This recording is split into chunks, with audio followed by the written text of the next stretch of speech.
Take boys, Katy, Texas. Right here. The Gator Pit truck's getting an overhaul.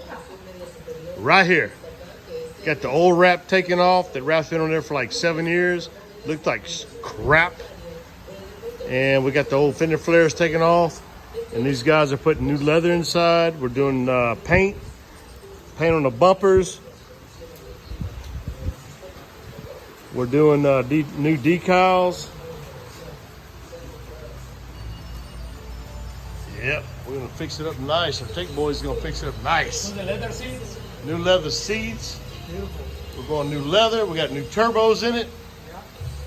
Yeah, look, new turbos up in there. Ooh, that's what I'm talking about, baby. That's what I'm talking about. It's gonna look like a brand new truck when it comes out. We're gonna redo the whole thing. All thanks to Tech Boys, Katy, Texas.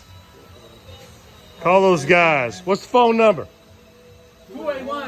281-391-6633. Repeat, 281-391-6633. Talk to Jose or Julio. There you go. We're here to help anybody who wants to do this.